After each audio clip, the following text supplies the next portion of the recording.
This meeting is being recorded. Just so everybody knows, we are recording now. And again, if you could mute, please try to mute your sound. I'm actually going to mute, and folks can unmute themselves if they'd like to. If you do have questions, feel free to type a question into the chat box as we're walking through the slides. We've got about 10 or so slides here. We'll certainly try to field questions that come in through the chat box throughout the presentation. And then, of course, at the end, we'll capture all the, we'll try to capture as many of the questions as possible in our Q&A. So I'm just keeping track of the waiting room here. Looks like we've got most of the people that signed up are in now. So I do have one question in the chat already. Will the slides be available? Yes, this entire presentation is being recorded and it's going to be posted to our website. So it will be available to you. All righty, so I'm going to go ahead and dive in to the presentation slides here. Again, the Forestry Recovery Initiative Phase 2, as you may have seen, the governor announced the program yesterday. The application documents and all the program information is available on our website. And the application deadline is October the 18th. We've got a couple of overview slides just to help folks understand how this money came our way. The last year, March of last year, at the federal level, Congress passed the American Rescue Plan Act of 2021. This was a very substantial amount of funding to all of the states for COVID mitigation. A significant amount, about $1 billion of discretionary funds came to the state of Maine, and the Maine state legislation was passed in July of last year, which the spending plan for these ARPA dollars, over 100 separate initiatives, specific budget allocations, and those were all generally based off of the governor's Maine Jobs and Recovery Plan. The Maine Jobs and Recovery Plan website is now probably the most comprehensive catalog of all these state initiatives that are continuing to be deployed. There's a significant amount of both state and federal oversight on these American Rescue Plan Act funds to ensure that the funds are indeed being used to address negative impacts of the COVID pandemic, and to the greatest degree possible, ensure that these funds are being deployed to the businesses and communities that have suffered most acutely from the pandemic. So Matt and I and our team at MTI have been working on these ARPA efforts from the get-go. We've already deployed a number of these specific initiatives, and we're turning our attention back to the Forestry Recovery Initiative for Phase 2. We've already successfully deployed Phase 1 of the Forestry Recovery Initiative. Over $6 million we deployed to 219 of the smallest businesses in our state working in the forestry industry. Those funds were deployed earlier this year. So there's still nearly $14 million available for Phase 2. This funding is directed towards strategic projects, more significant development opportunities that are going to help the forest products industry as a whole, both diversify, grow, and just overall strengthen moving forward to hopefully produce a more resilient industry in response to the effects of the pandemic. So this is going to be a competitive application process. We do intend to announce the awards by the end of November. We'll see how many applications end up coming in, and we'll do our best to stick to that timeline. As far as the size of the grants, we are anticipating grants as large as $2 million, smaller grants in the range of $250,000 as well, and there will be award amounts in between that range as well. So again, our application deadline is Tuesday, October the 18th, about a month away. Matt is going to talk a little bit more about how this Phase 2 program differs from the Phase 1 of the Forestry Initiative that we've already completed. Thanks, Lou. As Lou mentioned, Forest Recovery Initiative 1 was an immediate economic assistance. We were encouraged by the legislators to get the money out as quickly as we possibly could for small businesses that were impacted by the pandemic. And these were companies that needed to explain that they had significant problems with inventory and loss of revenue, maintenance, labor shortages. All of those were valid reasons why they received part of the $6 million that Lou referenced as part of Forest Recovery Initiative 1. However, we have talked to a number of companies that received money in FRI 1 that would like to apply for FRI 2, which they are allowed to do. However, we just want them to be absolutely clear that the goals of FRI 2 are significantly different. And so what was a valid application for FRI 1 would probably not score well in FRI 2.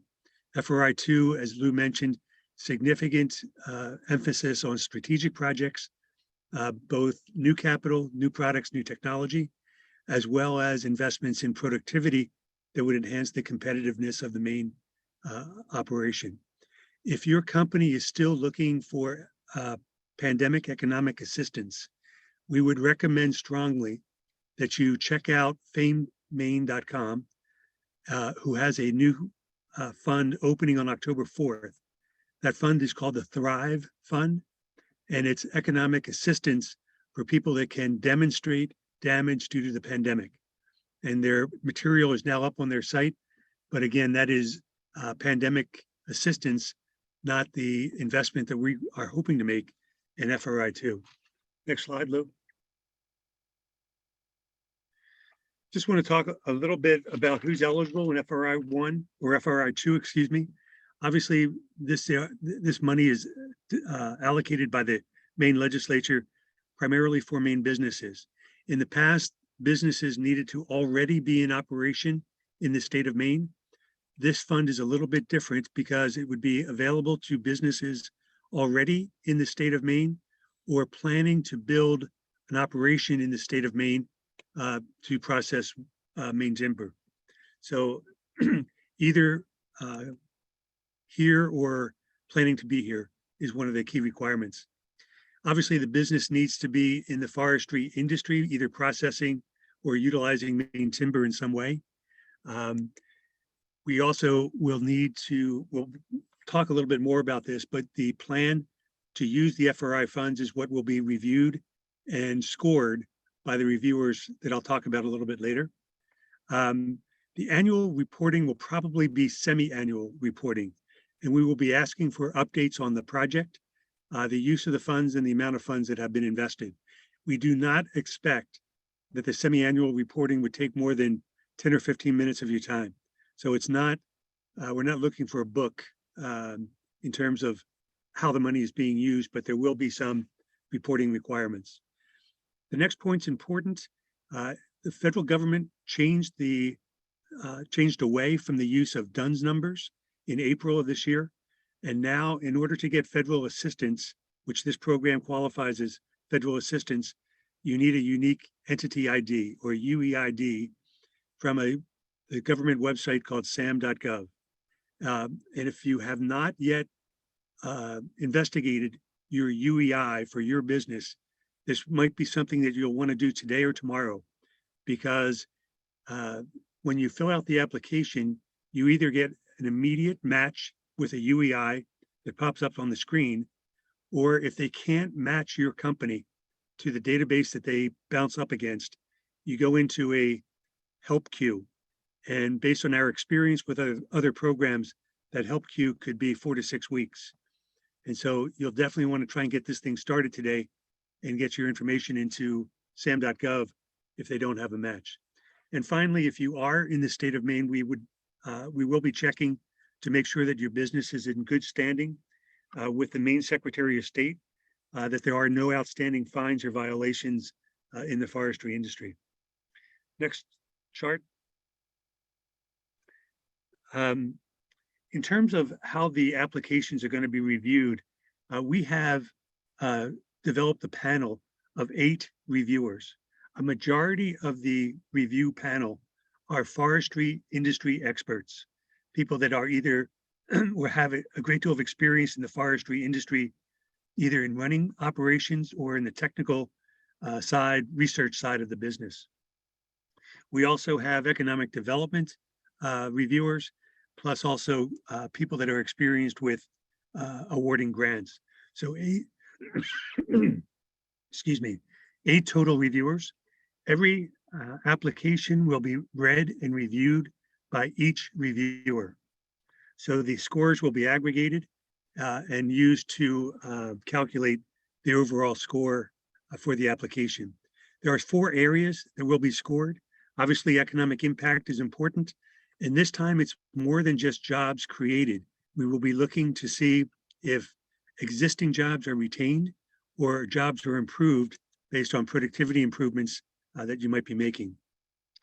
The team is also an important part of the scoring.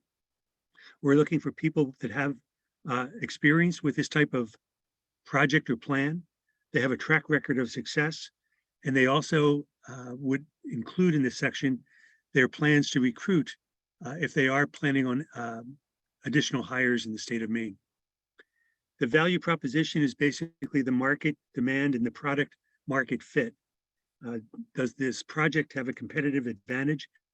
Is that advantage sustainable? And is there a differentiation in the marketplace versus others that offer a similar product? And then finally, the plan to use the funds is the technical plan. Can the funds be used within 3 years? I'm going to check that, and that might be a correction in one of the slides, because I believe that the funds have to be used by December of 26, which would be theoretically approximately 4 years from now, not 3 years. We would expect that the money that we're putting in as grants will be more than matched. So obviously, the more outside funding that's going into the project, the higher the score for the project would be. Next one. Thanks, Matt. So this slide, we've got some steps laid out for the application process, and I'll do a very brief screen share walk through this process. I'll try to keep this relatively high level. All the program information is on the website. You download the application Word document from the website. You answer all of the questions in the application Word document, then you compile all the required electronic documents. Only then do you need to worry about proceeding to the online application portal.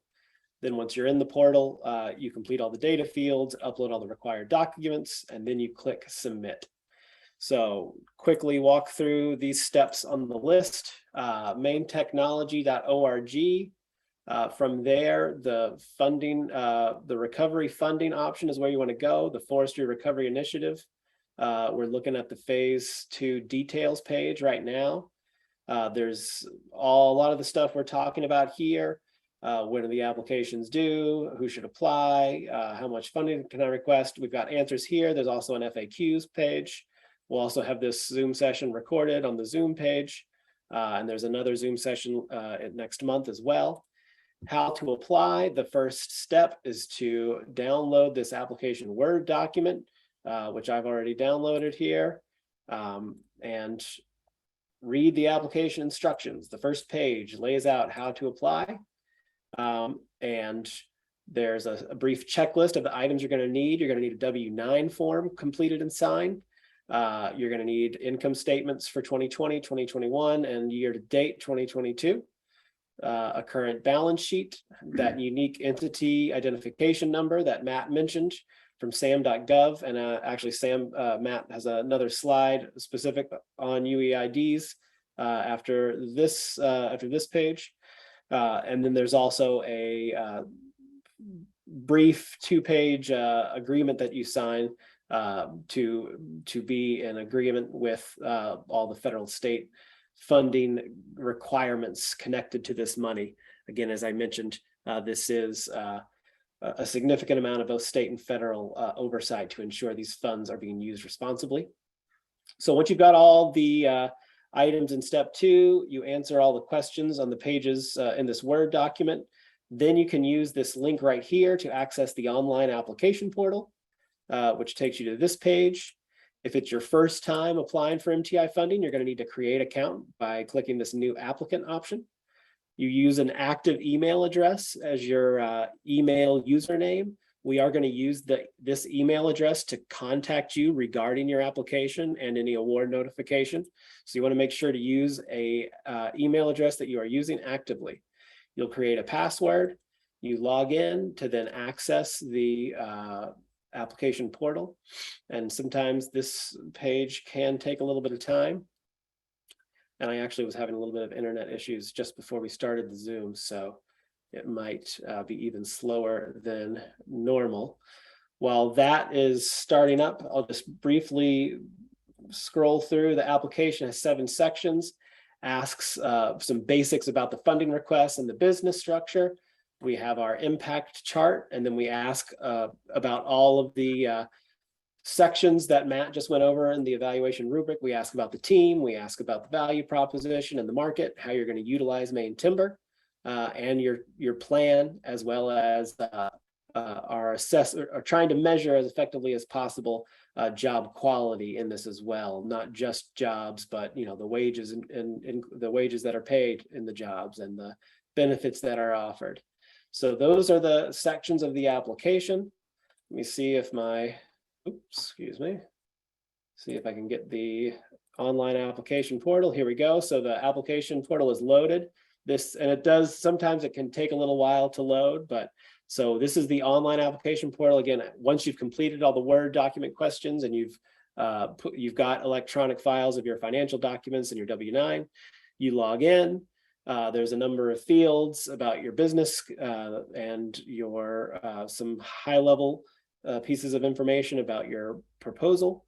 And then there's a page where you actually upload the documents that you've compiled, the application Word document, the W-9, the income statements and balance sheets, and the signed agreement to comply with the state and federal reporting requirements. So once you've done all that, you can click submit. The system will tell you, it'll ask you to sign this, and then it will also, the system will tell you if you haven't completed all the required fields. So once you do, it'll let you submit. So that's the basics of the application process itself. Matt, I'll turn back over to you to chat a little bit more about the review and award process, as well as then the UEID numbers. Yep. Could you flip the slides for me, Lou? Yeah. I just wanted to reiterate the fact that if you do not have a UEI, and if you're a larger business that's already doing business with the federal government, there's a pretty good chance you already have a UEI. So when you go to that sam.gov page, you can check if your business already has a UEI assigned. But if you don't, you'll want to click on the Get Started. There are 2 options for a UEI. One is what they call the Register the Entity, and that is for companies that expect to get lots of or do lots of business with the federal government directly, or get a lot of additional grants from the federal government. If all you're doing is getting this UEI to apply for the FRI-2 program at MTI, do not click on Register Entity. Click on Get Unique Entity ID, which is the second option. That application will take about 5 minutes to fill out. The Register Entity application is about 10 pages. So you'll definitely want to skip that if you don't need it. If you need additional help on this UEI, we did create a page on our website that will take you directly to some additional help items. And if necessary, we can put you in touch with some of the technical assistance people in the state who may be able to walk you through this as well. So if you haven't started the UEI sam.gov process, certainly put it up on your to-do list for this week. Thanks, Lou. Thanks, Matt. And just a couple more items. Matt did already discuss most of how the review process is going to be executed. And just a note on the timing, we're aiming to announce the award decisions by the end of November, and with the hopes of beginning to be able to actually start deploying some of the funds before the end of the year. If you are approved for funding, there is going to be an award contract that we'll need to execute, particularly for the larger awards, the awards that are closer to $2 million in particular. It's unlikely that all those funds will go out up front. There will be some milestones attached to partial disbursements of the overall award. So, we'll be working with companies to get those contracts executed so we can start deploying the funds, hopefully as early as before we even get to 2023. So that's the goal. We did have one question in the chat box about how are we defining businesses in the forest industry. So I'll take us back to this eligibility slide. Here we go. And Matt, maybe you can speak to this one a little bit more specifically. Can providers of innovative vehicles and services supporting the forestry industry qualify? If 50% of your revenue is derived from specific forestry operations, that's either the harvesting, the transportation, or the processing of main timber, you would qualify.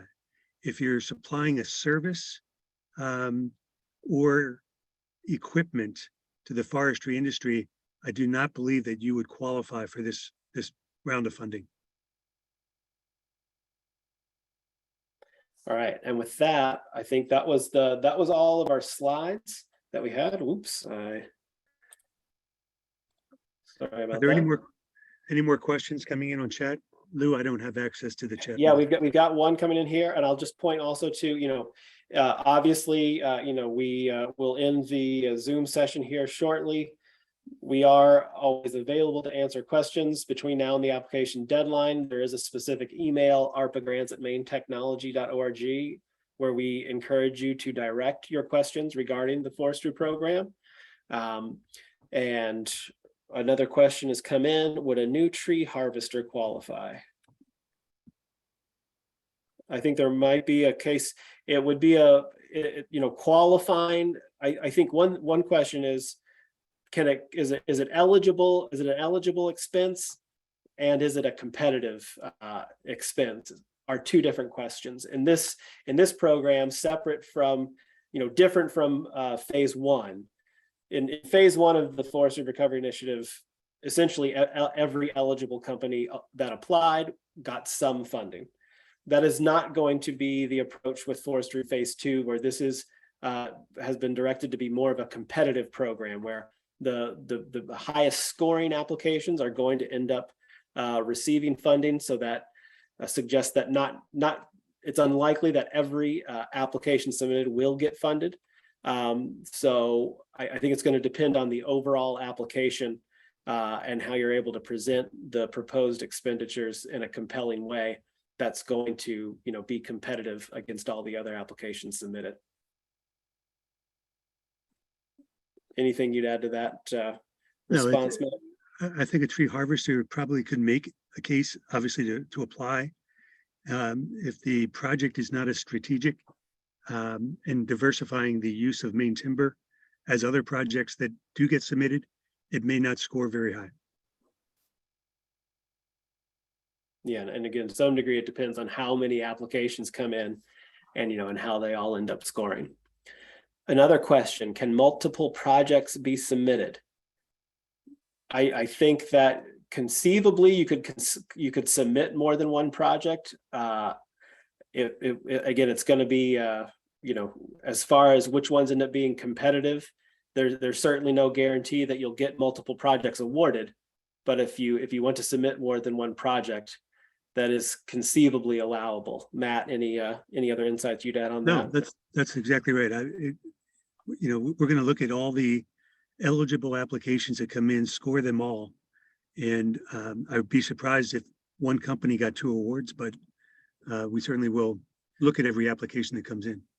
I would think, I think the idea is that there aren't going to be any awards larger than 2 million, most likely. So, it's unlikely that you'd get more than one project funded we likely won't award multiple awards to the same company for $2 million each. It's likely 2 million would be the cumulative maximum of funding awarded to any particular company, most likely. But again, to some degree, it does depend on how many applications we get and how they all end up scoring. So at the moment, that's all the questions that are in the chat box. If anyone wants to just unmute and chime in with the conversation, you're welcome to do so. Matt and I will stay on the line here for another few minutes to answer any questions. And again, if you do have any questions after we finish the session here, please don't hesitate to email us, arpagrants@maintechnology.org. Again, we'll be recording this session and posting it to our website. We do have another Zoom support session that is scheduled for Thursday, October the 6th. I believe it's at 4 p.m. You can sign up for that on our website. We welcome you to sign up for that one as well. You'll likely have more questions by the time we get to that date. You can submit your application before the application deadline of October the 18th. There's no real benefit to doing it either way, but I also encourage you not to wait until the very last minute either. 11:59 Tuesday night on October the 18th, that's when the portal closes. And if you don't have a complete application submitted by that time, we're not going to be able to consider you for this funding opportunity. So we do certainly encourage you to, I would say, try to get it in by the end of that week before. That would be what I would suggest you target. Like I said, it's we don't mind if people submit the applications a few days early. Hi, this is Charlie Martin. I don't know if you can hear me. Yeah, I can hear you. Oh, great. Hey, first of all, thanks a lot for doing this. It's so great to, for some people to be able to hear the process and everything. But one question I have is, like, after we hit submit, is it possible to edit the request, the application? Well, that's a good question. So what you've submitted, you can't really alter what you've submitted. However, if, let's say, you submitted something and then the next day you realized you wanted to include an additional document, what you would want to do is email arpagrants@maintechnology.org and indicate, I need to replace this this document. You could also use the link to the online application portal and begin another application and just complete a completely separate second application. But you might want to also email us just to clarify, which one you want us to use. But it kind of depends on the situation. If it's like, if you just need to like add another document or make some minor edit to what you put in, it might be easier to just email. But I would encourage you to just reach out to us if that's the case. And again, another great example of a reason why it's a good idea to not wait until the very last minute to submit the application, because things like that can happen and maybe you realize there's something slightly different you wanted to do. So I'd encourage folks to try to get their applications submitted that week before the application deadline, just to give yourself a little wiggle room. Another good question comes up here in the chat box. Right, first, before I move on to that, Charles, did that answer your question clearly? Thank you very, very much. I really appreciate it. Thank you. Great. Yep. Yeah. Can recently completed projects be submitted? So we are not, these are not funds to reimburse you for expenses you've already made.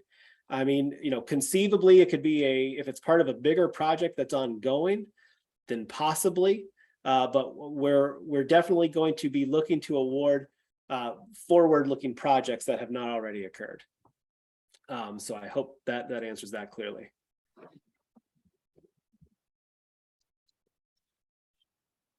Lou, there's a chance that some people will get through the deadline and not have a UEI number.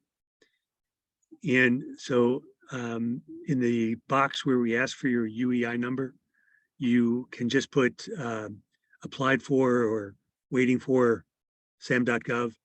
But be aware that we cannot send, even if you're awarded money, we will not be able to send you your award until you get your UEI. So again, you'll want to start that process as soon as you can. And hopefully you don't get caught in the challenge of identifying your business and validating the address of your business. That can take sometimes up to 6 weeks.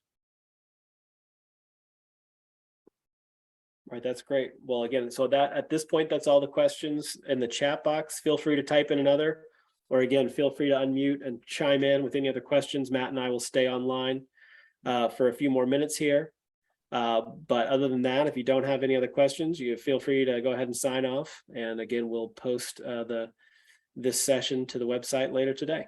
So thank you all for your time, and we wish you all luck in putting together your proposals. Thank you.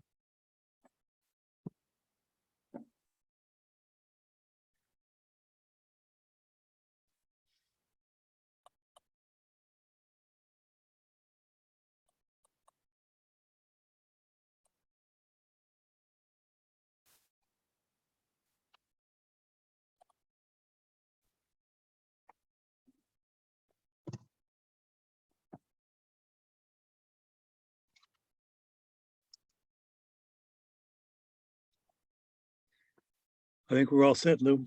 Yeah, I'm going to go ahead and sign off here. All right, everyone. Thanks again.